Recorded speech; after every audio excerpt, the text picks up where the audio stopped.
রংপুরে মাঠে ঠকছেন কৃষক আর বাজারের সাধারণ মানুষ, তবে বেশি মুনাফা পাচ্ছেন বড় বড় ব্যবসায়ী আর মজুতদাররা। এদিকে সাধারণ ব্যবসায়ীরা বলছেন সিন্ডিকেটের হাতে জিম্মি ভোক্তা। অপরদিকে অযৌক্তিক দাম নিয়ন্ত্রণে কাজ করছে সরকার, বলছে ভোক্তা অধিকার সংরক্ষণ অধিদপ্তর। রংপুর থেকে মাহফুজ আলম প্রিন্সের প্রতিবেদনে আরো জানাচ্ছেন মোস্তফা কামাল তোহা। কৃষক যিনি রোদে পড়েন, বৃষ্টিতে ভেজেন, যেন এক তামাটে শরীর, সন্তানের মতো যত্ন করে ফলান সবুজ শ্যামল সোনালী ফসল। আবহাওয়া অনুকূলে থাকলে ফুল ফসল সবজিতে ভরে যায় মাঠ।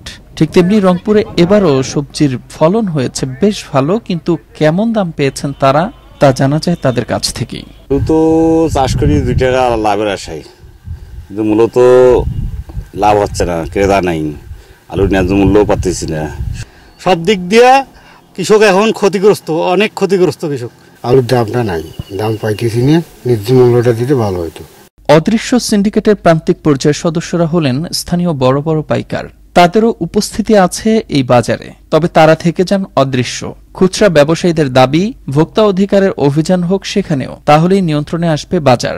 যেখানে মজুতদার যারা স্টক করতেছে, বড় বড় এজেন্সি, বড় বড় ডিলার, এই ভোক্তা আজকে আছে, এরা তো ওখানে যায় না। দেশি কিনবার যাবেন, দেশি পাওয়া যায় না, যদিও পাওয়া যায় কোনো মেমো দেয় না, তাহলে আমরা কিভাবে বেচবো? আমরা চিন্তা করতে থাকেন। বড় বড় কোম্পানি যারা সিন্ডিকেট করে রাখছে, তাদের ওইখানে তারা ভাঙতে পারতেছে না। তারা খুচরা দোকানে এসে বারবার অভিযান চালাচ্ছে, বারবার জরিমানা করতে। এদিকে সাধারণ ভোক্তাদেরও ইঙ্গিত বড় বড় মজুতদারদের দিকে। এখানে প্রবাজারে দোকানদারদের কাছে ফাইন করবে, আর দোকানদাররা আমাদের সাধারণ কাস্টমারদের কাছে এই ফাইনের টাকা তুলবে। ভোক্তা রমজান, আমরা সরকারের কাছে আবেদন এটাই যে যেন এই রমজান মাসটা আমাদের আগের রেটটাই যেন স্থগিত থাকে।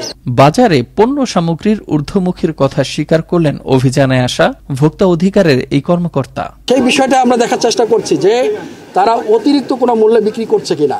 বাজারে তো জিনিসের দাম বেড়েছে, তারপরে কোথাও কোনো অযৌক্তিক দাম বৃদ্ধি পেয়েছে কিনা, এই বিষয়টা কিন্তু আমরা মনিটরিং করছি। সম্প্রতি রংপুর নগরীর সিটি কাঁচা বাজারে বিশেষ অভিযান চালায় ভোক্তা অধিকার। এই বাস্তবতায় ভোক্তার স্বার্থ সংরক্ষণে অদৃশ্য সিন্ডিকেটকে ভেঙে দিতে সরকারকে আরো কঠোর হওয়ার আহ্বান রংপুরবাসীর।